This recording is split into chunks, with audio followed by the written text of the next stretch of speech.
Dios les bendiga, bienvenido a la Biblia en un año, día número 272. Estamos en el libro de Proverbios y vamos a considerar los capítulos 2, 3 y 4.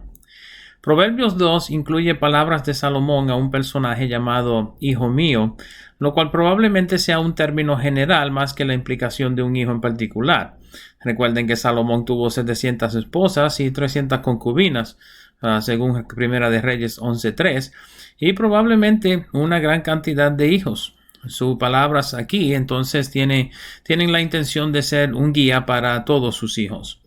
En los versos 1 al 15, Salomón amonesta a su hijo a buscar la sabiduría, cual proviene de Dios.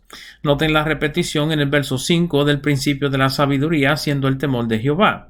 Noten igualmente en el verso 6 que Salomón no se gloría en su propia sabiduría, sino que admite que solo Jehová es quien otorga la sabiduría. En los versos 6 al 8, explica por qué Jehová da la sabiduría. Explica las protecciones de Dios sobre los sabios y los justos. En los versos 9 al 15 podemos notar varios atributos y cualidades cuales son productos de la sabiduría en el hombre. Habiendo leído sobre el reinado de Salomón y las múltiples decisiones difíciles cuales tuvo que tomar, esta sección parece estar en línea con su aprendizaje y práctica durante su reinado. En estos versos pareciera que Salomón le estaba explicando la fuente de todos sus propios atributos a su hijo. La fuente de sus virtudes era la sabiduría de Jehová. Noten la mención de justicia, equidad, discreción e inteligencia en estos versos como productos positivos de la sabiduría. En los versos 16 al 19, Salomón amonesta a su hijo sobre los efectos de la mujer extraña. A primera vista podemos notar que Salomón notoriamente se casó con la hija del faraón y luego con unas cuantas mujeres más, quienes llevaron a Salomón a caer en la idolatría y otros pecados delante de Jehová. Sin embargo, a mayor profundidad, el verso 16 actualmente dice la mujer prohibida, cual parece ser una alusión al mismo pecado. Es probable que Salomón hubiese intencionado este doble significado para este segmento, ya que la multitud de mujeres cuales tuvo Salomón fueron también la causa de su decaída espiritual. El capítulo termina en los versos 20 al 22 con Salomón reiterando el camino del bien para su hijo si éste se dedicara a perseguir la sabiduría. El capítulo 3 sigue el discurso de Salomón a su hijo. Durante este capítulo, los consejos de Salomón comienzan a ser más detallados y específicos, haciendo que las secciones de enseñanza sean más pequeñas. En los versos 1 y 2 amonesta a su hijo a seguir sus mandamientos como para que tuviera larga vida y paz. Igualmente, en los versos 3 y 4 le insta a la misericordia y la verdad, los cuales les ayudarían a hallar gracia delante de Dios.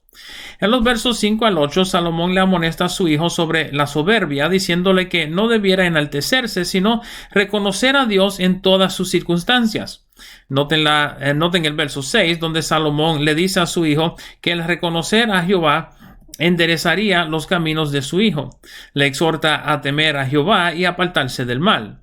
En los versos 9 y 10, Salomón menciona la honra de Dios con los bienes y las finanzas. Estos versos claramente insinúan el diezmo y la ofrenda de las primicias. Al hacerlo, participando de la celebración solemne con el pueblo, su hijo estaría afirmando su confianza en Jehová, de modo que llamaría la atención de Dios sobre su vida en forma de prosperidad y bendición. Los versos 11 y 12 amonestan a la obediencia a Jehová y su corrección, siendo Jehová como buen padre quien desea el bien de sus hijos. Los versos 13 al 18 reiteran la amonestación a buscar la sabiduría, describiendo la bendición de Jehová sobre quienes hallan la sabiduría, cual proviene de él. Noten en el verso 4 cómo Salomón describe el hallazgo de la sabiduría como siendo mejor que la plata y sus obras mejor que el oro fino.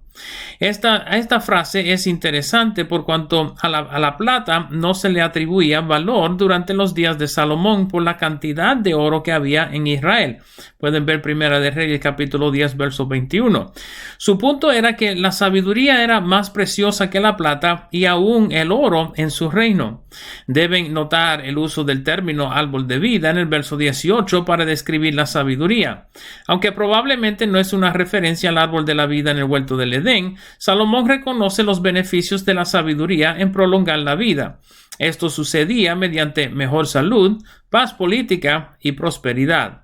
Los versos 19 y 20 dan una pequeña descripción de la sabiduría de Dios, cual hizo posible la creación.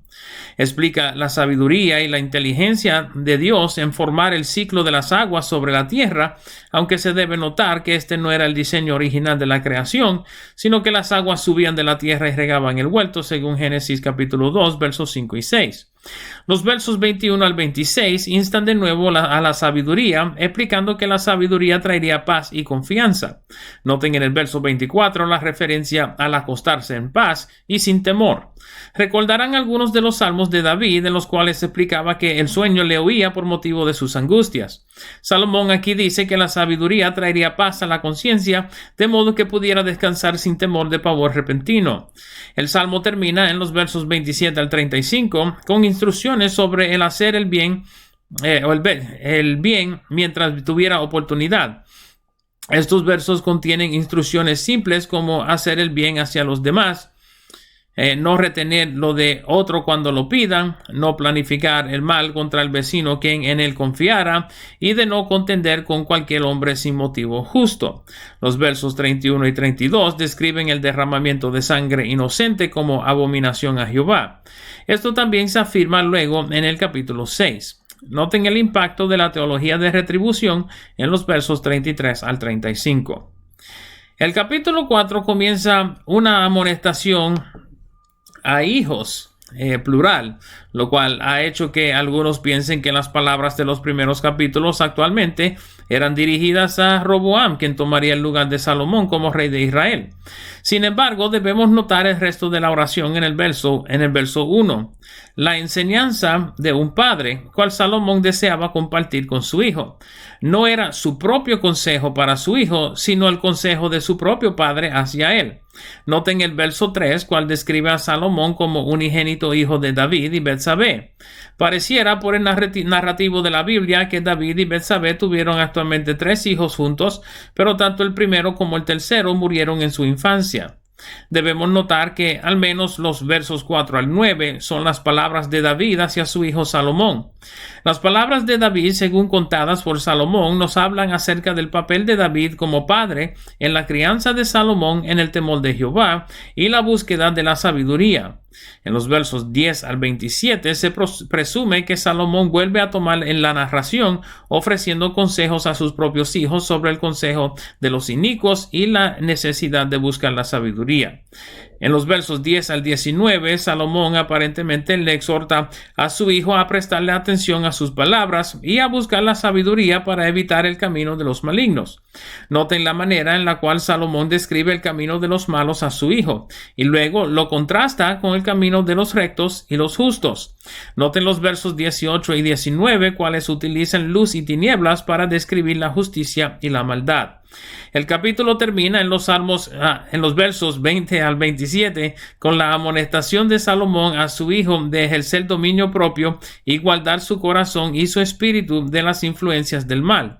Noten el verso 23, cual es un verso bastante conocido de los Proverbios.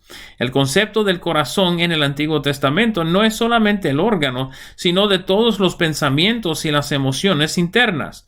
El consejo de Salomón a su hijo está dentro de los confines de paz interior o el sentir de integridad personal. Si su hijo se pudiera dominar a sí mismo y guardar a su corazón de las malas influencias, pudiera evitar el camino de la maldad y los efectos duraderos de la maldad y el pecado. Estos han sido los capítulos 2, 3 y 4 del libro de Proverbios. Espero el video les sea de provecho y nos veremos por esta parte otra vez mañana. Dios me los bendiga, Dios les guarde.